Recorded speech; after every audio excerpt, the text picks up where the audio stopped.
Alright, what's up, gamer friends? I wanted to talk about the most recent article I've seen on swatting. It was by Kotaku. Now, apparently the author of the article interviewed a swatter. Somebody who claimed to be a swatter had done it in the past and no longer does it. That's as far as we know. And, it's probably true. It makes sense for somebody to stop doing it. And his reasons, of course, were something like, I finally realized that it's a really stupid thing to do. It's not fun or funny, and stuff like that. It's all in the article, which I will link below in the description. Do read it. I'm not going to mention every single thing said here, but I did have a bunch of notes to share with you guys because it was very interesting. I mean, it's a really good read, really good read. So now this is a kind of an interview-ish kind of a thing that Kotaku did with Swatter. Now, some of the things that they would do, this is craziness. They would call ISPs. So what they would do, they find out your information. They get as much information as they can from you during your live stream, which is, a lot of people talk about their ISPs when they're online because they're complaining about their internet connections and stuff like that. It's pretty normal, like, oh, Comcast, AT&T, Warner, Time Warner, Charter, all these different ISPs. So we all know about it. We all have our own complaints about each company. It's kind of normal for everybody to bitch and moan about their ISP and stuff. So that's probably the easiest thing to do.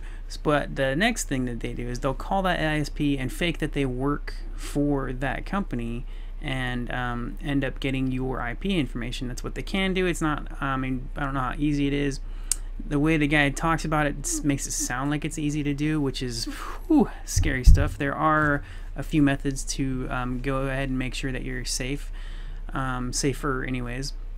Another thing that they do is they'll call people, the actual customers, if they find out your phone number. This has happened in the past to me as well. Fortunately, I didn't fall for it or anything, but they'll call your house. Now, this is an old trick. This has been around this was around before the internet came out. They'll call you up. They'll pretend that they are customer support from a company that you use.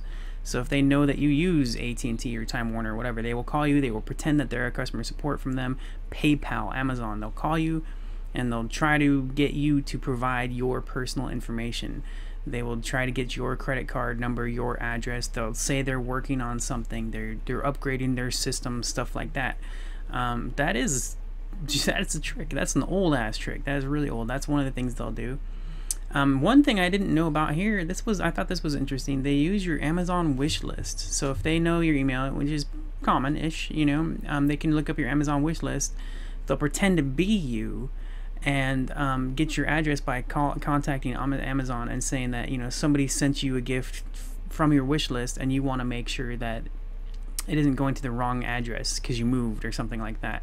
Now, again, I don't know how easy it is. You just pull that off. You'd have to do some pretty good convincing, but that's a possible way. So they're fishing for your address. And okay, here we go. Some reasons that people do this swatting thing. They think intimidating people is fun. Now, for me, I don't see what's intimidating about it, about like a SWAT threat from somebody on the live stream, but actually having the SWAT come to your house, whoa, that's a big freaking deal. Another reason is they just want to see if they can do it. They just want to pull it off. They just want to get away with it, and that's it. Another reason being they want to feel smarter than others. They want to feel special. There were some notes that the guy said in the interview, something about like, he thinks in the back of their minds they know that they're not special, but they still do it anyways, stuff like that. It's a good article. You got to check it out. He also says something like that most of these kids were probably not bullied in school. They probably had a good life, whatever, and they were most likely loved, and they were the class clowns. And I do not see that as being true.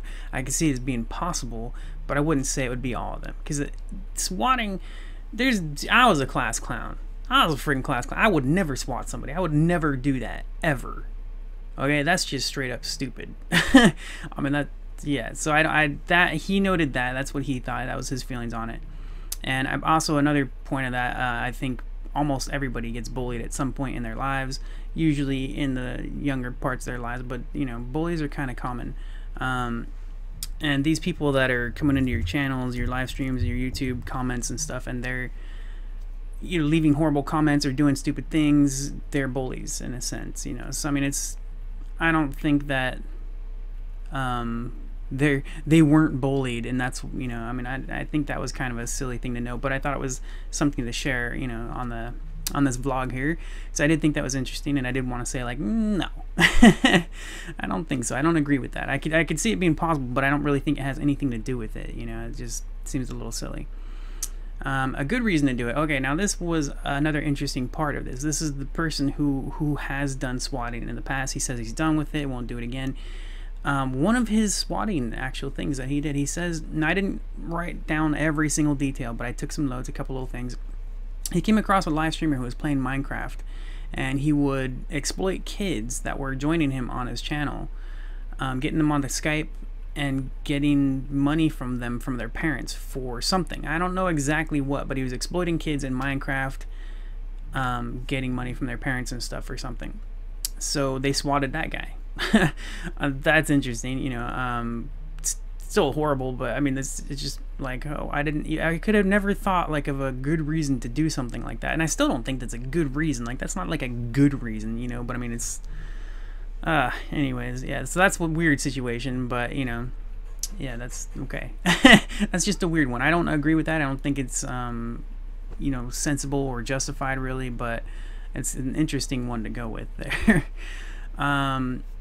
And to note, now this is before I get into, I guess, a couple things. Let me see. He does say that, you know, swatting and similar things like this, a retard could do it, and that's true. That's true. There are programs out. This is, you talking about DDoSing or brute forcing passwords of people and stuff like that. A retard could do it, and not to offend mentally handicapped. You know, that's, sorry about that. Yeah, this is quoting retard, okay? My bad. I could have thought of something else. This is just notes that I quickly wrote, and I didn't go over it, anything like that. But that's basically true, though. A really stupid person could do any of this stuff. It's not that hard if they get their hands on it and they learn the ropes. You know, it's really not that hard. Anyways. Okay, and another thing, the one thing I thought, this was what kind of, for me, kind of was just like, what? This person who's interviewed-ish, you know, he's talking about all this stuff about the swatting and all this stuff that I've gone over. Another thing he notes, he believes that the fear of being swatted should be the cost of live streaming or YouTubing. What a freaking idiot, dude. Like, everybody that live streams and YouTubes should fear being swatted. Like, what? That's the cost of you getting on to live stream and play games and share your thoughts on games and just have fun. You should fear being swatted? No. So this is that. I have an extra note on that, and it says this person is an idiot because this is what he believes.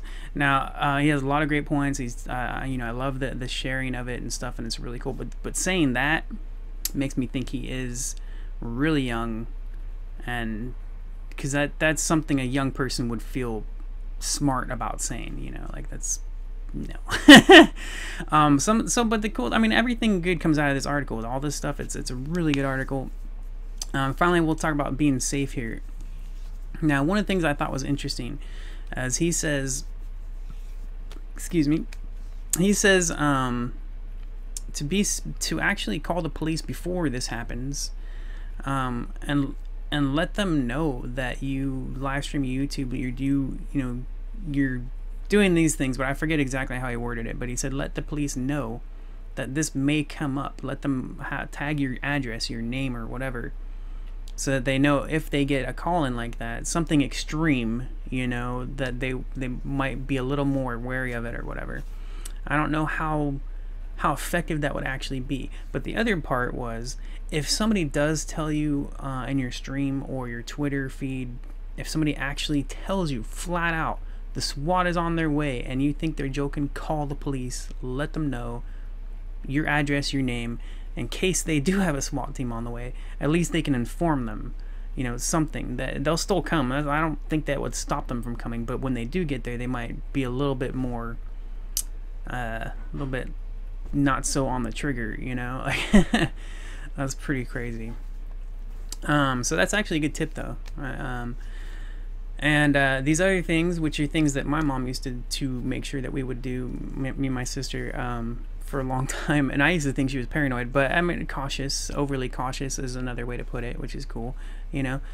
Is when you are, say you have a banking account, your ISP, all these things, these different accounts that you have, there's actually an extra measure of security that you can do, but you have to request it. You have to go out of your way, and you have to go request it. This is one of the tips one of the Swatter guys was saying.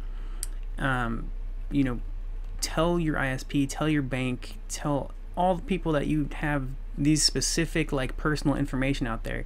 You make sure that they have an extra security feature, an extra question or whatever, and just something, an extra password necessary, and you make one and you create it. You make sure that they do not just let anybody call in and ask about your account, ask about your info, whatever. Because there are ways to get around that, you know. I mean, they have decent security in most of these places. They have a decent security, but that it's anybody could fake through it and get around it, you know, if they really wanted to, unless you go that extra step. You go there, you do that. And until I read this article, you know, I didn't really. I always knew my mom was pretty smart and overly cautious and stuff, but I never realized like how serious it could be, you know, because for the most part it is just being overly cautious. It's being prepared. It might never ever happen, but when it does, you know, being ready for it is way better than not. That's for damn sure. Another thing we got here, just if for some reason you do get swatted, and I saw this one time. I saw this kid, he was laughing about it when the SWAT was coming into his house. This was the video that we watched. It was on one of the articles, you know, they're showing the video of when he got swatted, and he was laughing. And while I understood that, it made sense, because like, I'm like in my head too, I'm like, dude, come on, this is too stupid for the SWAT to be. The SWAT's there ready to kill, man. They're ready to take you out if necessary. When these people call in these swattings, they don't get SWAT to your house because you're doing drugs. Okay, you're not gonna have SWAT come to your house. Oh, somebody was smoking pot over here. Your SWAT's not gonna come to your house. These people think you're a murderer. They think you're dangerous. They think you are the scariest person on the damn planet. You know, like they're ready for a demon inside that house. You know, they're ready for the devil. They're ready to, oh my gosh, you know. I mean, so that's crazy. So, while you know better, like, don't laugh in their face. Be, you know, you could do what you can, let them know, hey, can I talk, whatever, but just don't take it lightly if it does actually happen to you. That would scary situation, funny situation in your own mind, because you know better, you know nothing's going on, you know some asshole freaking did this to you. So just be careful with that. Anyways, that was all my notes on this. I will link the article. Definitely give it a read. It's a really good read. It's long, it's really good. All these notes I got, and it's much longer than that, more in depth and stuff like that. It's not super long, but it's a long one. It's a good one. It'll take a few minutes to read, you know. So anyways, let me know what you think. Leave a comment, like, whatever, and I'll see you next time. I hope you have a great day.